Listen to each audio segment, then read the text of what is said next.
Assalamualaikum warahmatullahi wabarakatuh. Ibu Kepala SMP Negeri Songo Mojokerto ingkang kinurmatan Bapak Ibu lan guru, para wali murid saha para karyawan ingkang kula hormati, boten kesupen para kanca-kanca ingkang kula tresnani. Ingkang kapisan, sumangga kita sesarengan ngaturaken puji syukur dumateng Gusti Allah ingkang sampun kersa paring kanugrahan lan kasarasan sanggaya kula lan panjenengan sedaya saged ngawiji raos ing wanci papan punika kanthi boten kekirangan satunggal punapa. Shalawat ugi salam mugia tansah diaturaken dumateng Kanjeng Nabi Agung Muhammad sallallahu alaihi wasallam ingkang sapangatipun tansah kita ransa ing dinten pungkasan mangke. Salajengipun kula Al-Falah ingkang titiwanci kajebah dados pranatacara ngandharaken rantamaning adicara perpisahan ing dinten punika. Ngenani rantamaning adicara ingkang badhe kelampahan inggih punika: setunggal atur pambuka, kalih atur pangadika saking ketua panitia perpisahan, 3 pentas seni saking kelas 7 lan kelas 8, sekawan atur perpisahan saking sesulihipun kelas 9, gangsal atur pengantikan saking kepala sekolah SMP Negeri Songo Mojokerto, 6 donga penutup.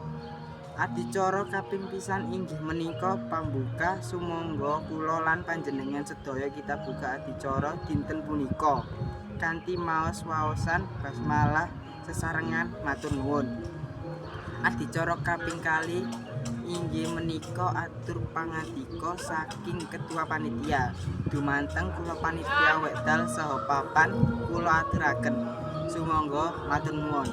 Adicara ingkang kaping 3 inggih menika pentas seni karawitan lan pentas drama tradisional saking kelas 7 lan kelas 8 kagem ingkang kajibah papan ugi wekdal kula aturaken. Sumangga matur nuwun.